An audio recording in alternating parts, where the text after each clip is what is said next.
Yo guys, Superior David here, back from my vacation and really excited to just talk to you about what I think are the best decks to emerge from this recent balance patch we had last week. The meta just feels so incredibly diverse at the moment, like probably the most diverse it has in ages, and it feels like you could really play just like any number of strategies and do well on ladder. If you couldn't tell, I'm a big fan of the recent patch, and I guess, with that, let's just get right into these decks so, you can like start kicking some butt on ladder as well. Okay, so first up we have what I think is just the best deck in the game right now, and that is No Hands Gamer's rank 1 legend Naga Priest. I feel like this deck is just really dictating like the high legend meta right now, due to its ability to have like explosive starts with like cheap Nagas, like where are you, the good old vicious Slither Spear, the the Murkwater Scribe, and then you combo that with the Serpent Wig, and you could really just snowball a lot of decks that way. And I feel like a lot of people just seem to think like that's all this deck has going for it. But what makes Naga Priest so powerful right now is its ability to also go like just a long game with the Boon of the Ascended over here. You just wait until you have like Radiant Elemental or just like enough mana and resources,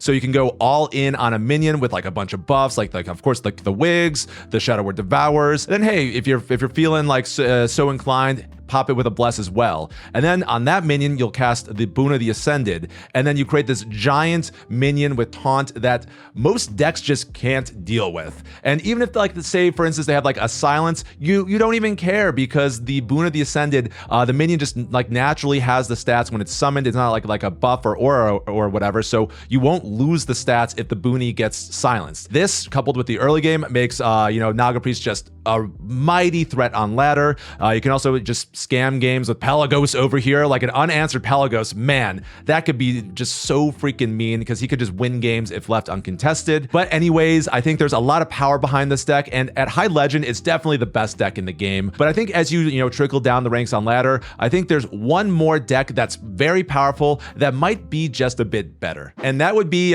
Tice's Beast Hunter over here, that I feel like has just been all over ladder the past few days. It's just a solid mid-range deck. Similar to Naga Priest, you can just snowball very hard in the early game. We got some good one drops over here. I mean, like Trog, still just a very mean card, but we could back that up with like Doggy Biscuit, Frenzied Fangs. Of course, even like the Wild Sea cards here allow you to get like a lot of pressure early, and I find you could just win games by turns like 4, 5, and 6 just from those aggressive starts. At the same time though, we have wonderful late game over here with like the Sire Denathrius, which is still just a wonderful win condition, Huntsman Altimore, Beastalker Tavish, really solid top end cards that allow you to win games if they go long. Personally, I'm not the biggest fan of Wing Commander Eekman.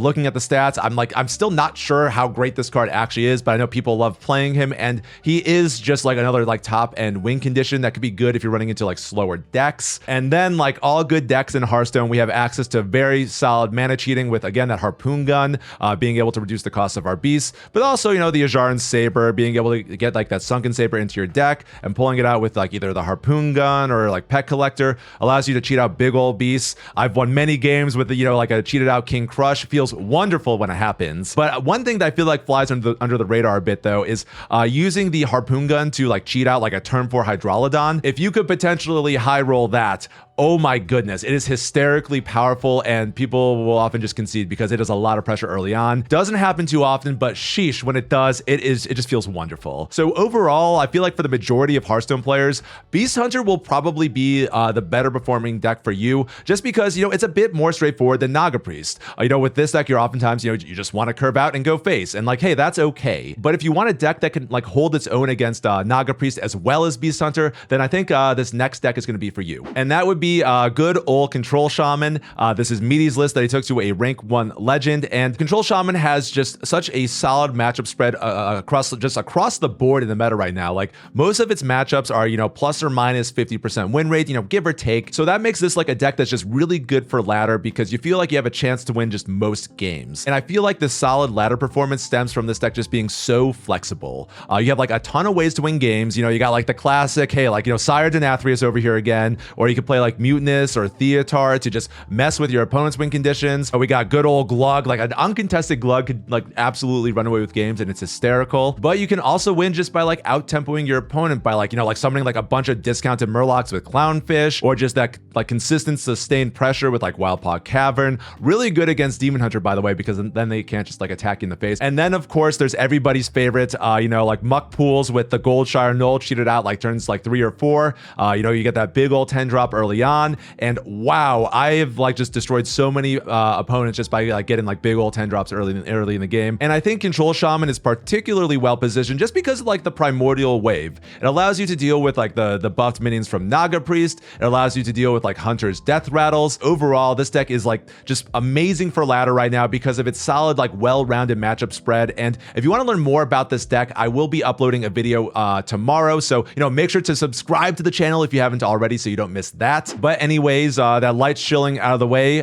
Next up, we have what I think is the premier aggro deck of the current meta, and that would be Imp Warlock. I feel like, the Curse Imp Warlock in particular has dethroned aggro druid as like the best aggro deck to be playing on ladder. I queued against this guy a lot. He certainly kicked my butt a lot with this deck, and that's mainly due to just being able to have these very explosive starts with like our imp package here. We know with like the Flame Imp, the Flustered Librarian, and then of course the Vile Library, you can just push a lot of damage early on. Very similar to aggro druid, which could put out a lot of pressure very fast. But I feel like the meta has sort of adjusted to these aggro decks, and I feel like they can be handled a bit more easily now. I think aggro druid just doesn't really recover as well as the Imp Warlock, because Imp Warlock, we have this little curse package over here.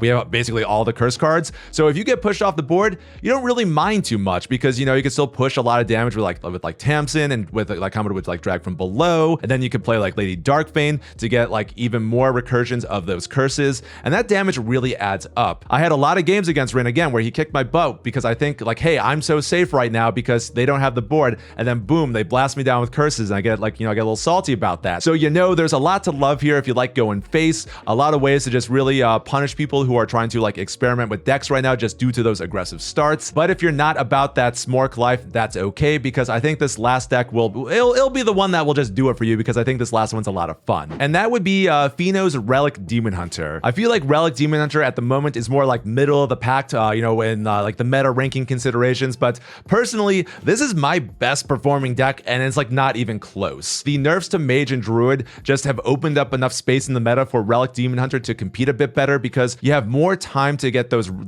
like your Relic engine online. And that's really just like what you want to be doing with this deck. You want to just play relics, and then you just keep playing more relics on top of that, so you can get these like big rips off of like Relic of Dimensions, and then just scam your opponent with like a bunch of mana cheated cards. And we even run like the good old buff School Teacher over here, and of course Venomous Scorpid, to be able to get just more relics to achieve this goal. And I would say what makes this deck a lot of fun is just how many different ways you can win just due to the mana cheating from Relic of Dimensions. Of course, people love to win with like the Sire Denathrius, which, hey, showing up again in a deck over here. But with the mana cheating, you can also do some very dirty things with like Alexstrasza. You can combo Alexstrasza very easily with the Brand Bronzebeard, and that's like 16 damage. That's half your opponent's life, and it's very easy to get them down that low because we got Kurtrus, which can represent a lot of damage with a very like few minions on the board. Love seeing good old Kurtrus coming back into play here. Now I will say that there's like a Fel-based relic package list going around right now, and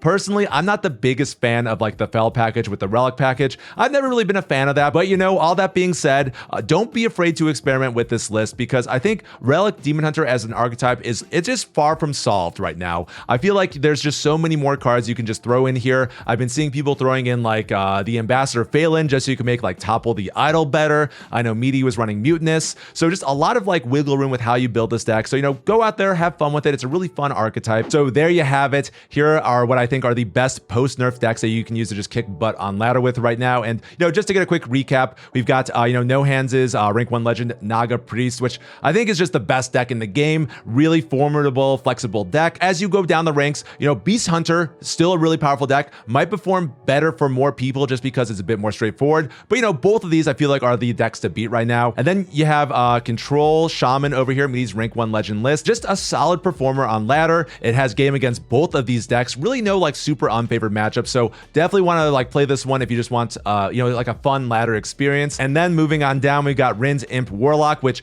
I feel like is just the the best aggro deck in the game at the moment. And then to round things out, we've got Fino's Relic Demon Hunter list, which again, I think is more middle of the pack, but it's my best performing deck personally. And I think it's just a load of fun. So definitely check this one out. And in fact, check all these out because I feel like you'll just have a solid time on ladder with any of these. Let me know what decks you're jamming down in the comments and if you want to see videos on any of these. And of course, if you made it this far, make sure to subscribe if you haven't already, because if you made it this far, you're probably digging something I'm doing here. In the meantime, stay superior and I'll catch y'all next one. Later.